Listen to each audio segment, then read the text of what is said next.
A package in the mail, MSX games from Japan. Collecting without fail, those shoot 'em ups, and that's the plan. He doesn't just collect them, he also codes them too. Join us and we'll go on electric adventures with you. Hey YouTube, Electric Adventures here with my monthly update for August 2021, already fair way through the month.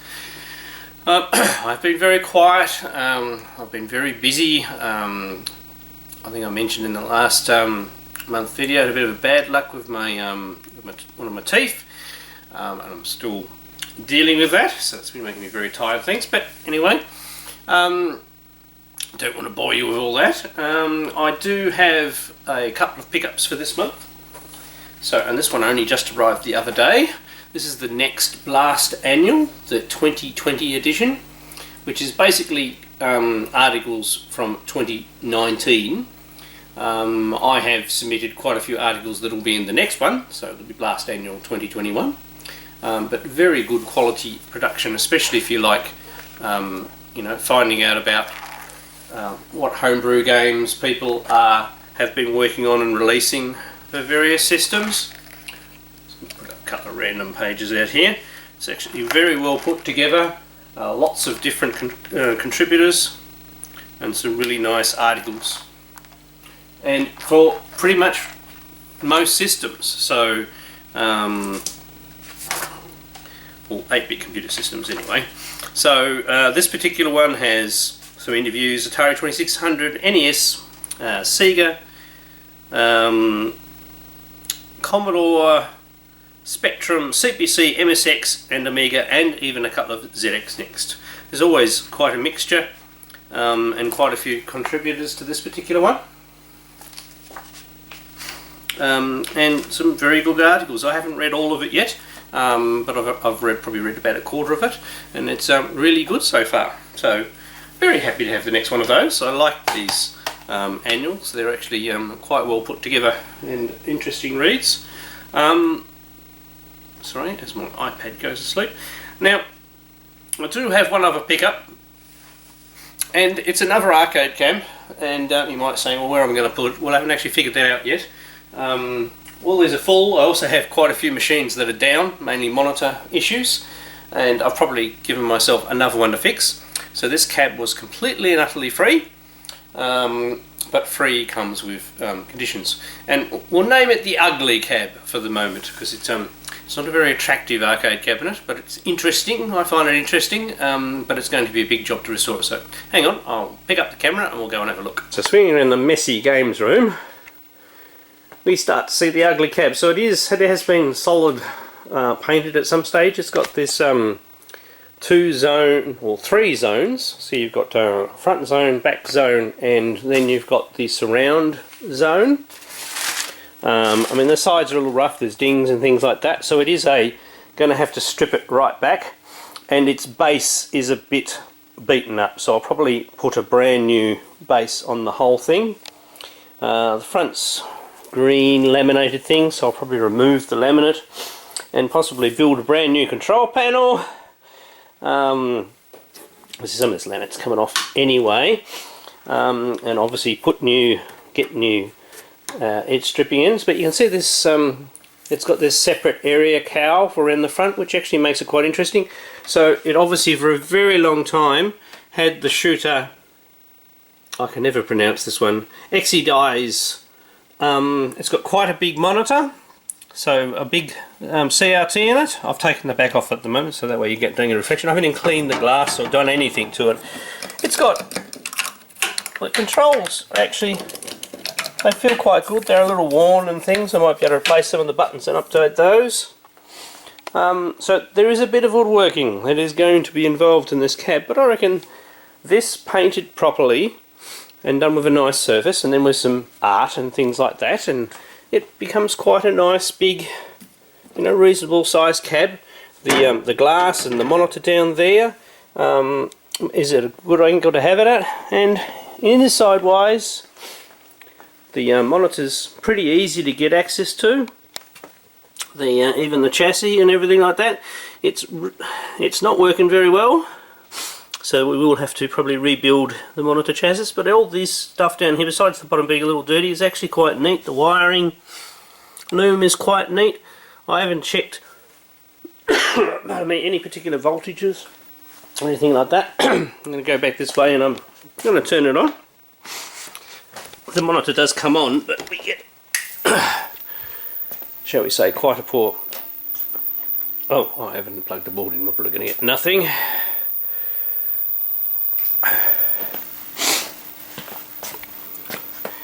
Okay, yeah, well, I'm not going to get anything if I don't plug the board, so hang on a sec, back again. I've just plugged my old 48 in one, so older than the 64 in one.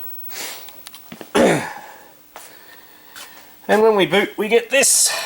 So, the good news is it looks quite colourful, and everything like that, so I've just got to figure out what, obviously there's a cap or two gone on the chassis, but other than that the screen looks quite vibrant. I do know there's a little bit of logo burn in from the game things, but you can't see that now. If I turn the brightness, sorry, the contrast all the way up, I can see it. So there's nothing intrinsically wrong with the tube, and we are nice and bright, so I reckon we can salvage this and fix it. We've just got to, you know, get in and service the chassis. So, and I've got a few to do, so it's getting towards warmer weather, so it's about time that I started working on them. But I just thought, you know, and said it was free. You see the marquee lighting up there and everything, and I reckon, obviously with a better colour scheme and everything like that, that could actually be quite an interesting cab. And vertical orientation, which I like.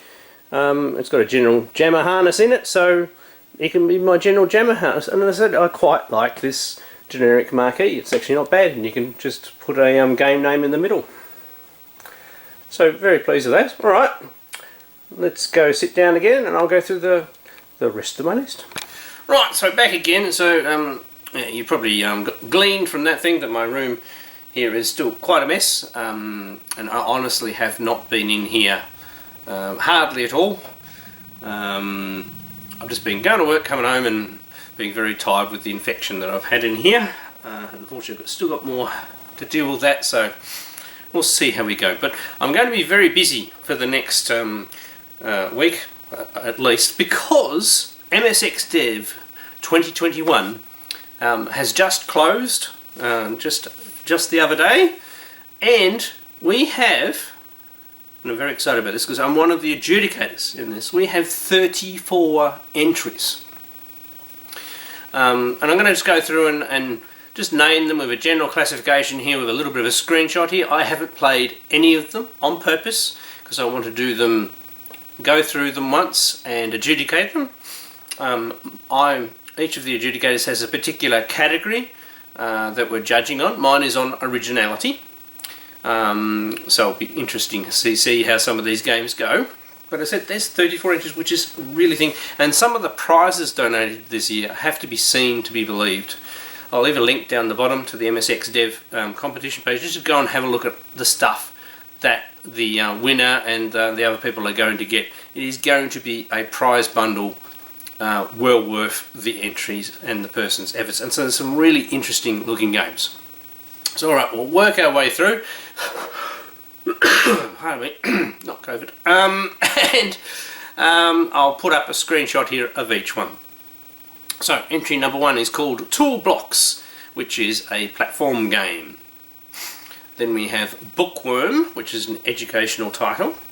Reflexion, which is a puzzle title. As I said, I do like puzzle games, so this is going to be quite good.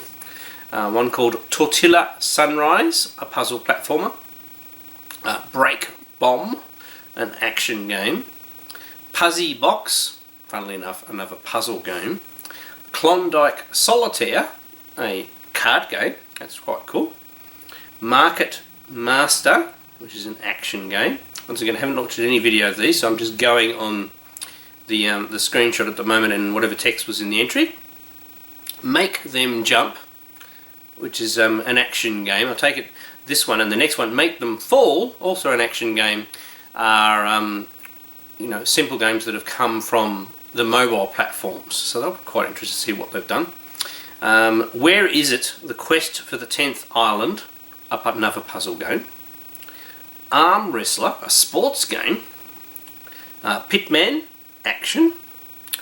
Blockbuster, another puzzle game.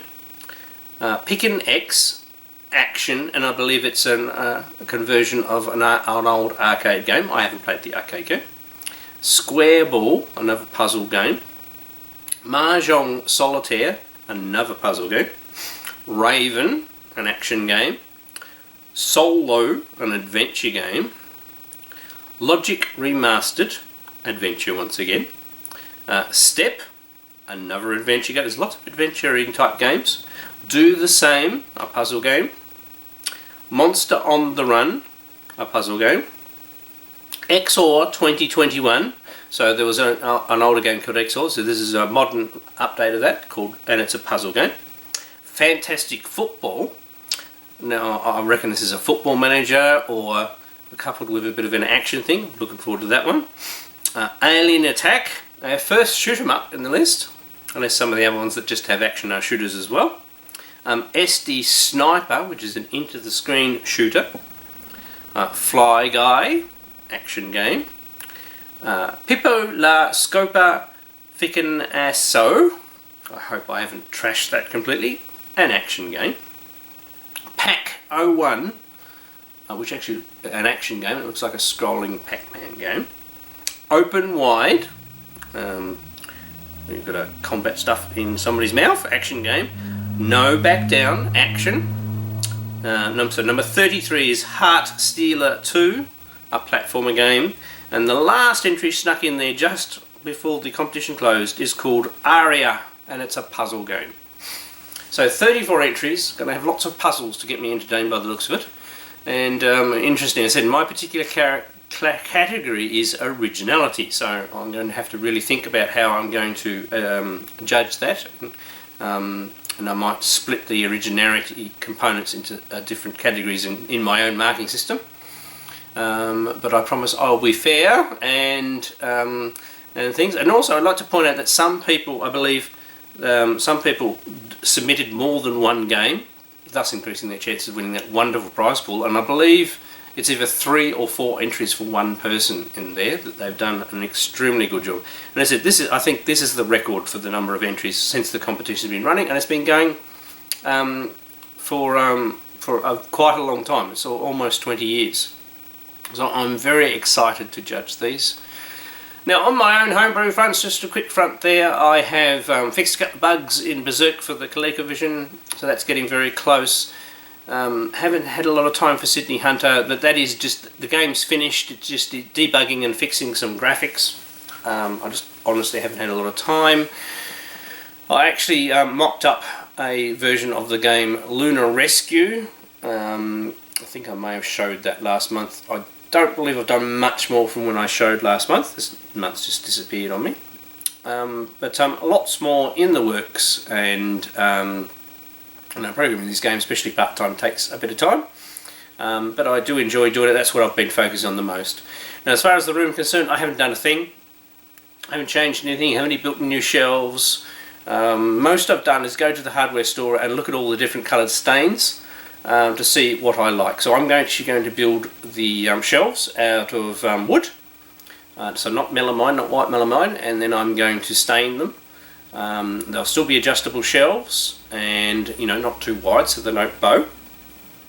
Lucky I come from a state that makes wood, it grows and harvests wood, and I can actually get it because it's one of the things that's a little hard to come by at the moment with all the supply situations. And I'll be building the shelf directly behind the camera first, which will become magazines and down the bottom, and Nintendo all the way to the top up there, which will take the Nintendo out of the rest of the room.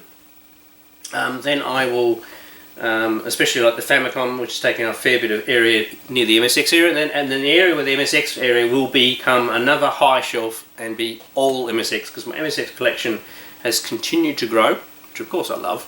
And I know I've got more games coming, so I need to make that. It'd be nice if I could display the MSX games a little bit more attractive, and I'm starting to double stack and all these sort of things. And we don't want the wonderful MSX titles to be obscured and not visible. So that'll clean up that area, and then there'll be empty space in the other areas that I can move the other titles to just rearrange and tidy things up. And you never know, maybe I might replace the shelf over here as well eventually, just so they all match. And these shelves will be fully removable and everything like that, so if I ever move and stuff like that, I can reuse them. And rather than being, you know, all the shelves in here are made out of all different things, so it'll start to standardise the shelving just so it makes it look a little better. So that'll be my approach. So as I said, it's the first couple of days of spring here. We had a wonderful day today, 26 degrees. It was quite windy though.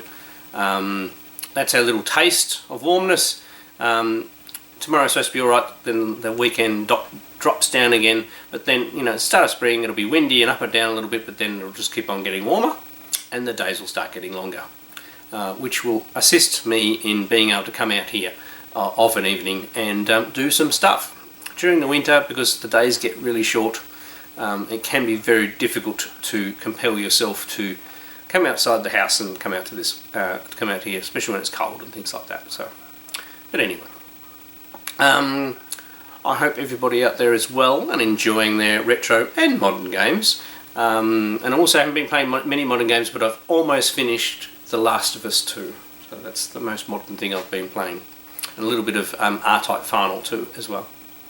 Alright, so I hope everybody out there is well and enjoying their games. I'm Electric Adventures, thanks to all my subscribers. Thanks for watching, and I'll catch you next time.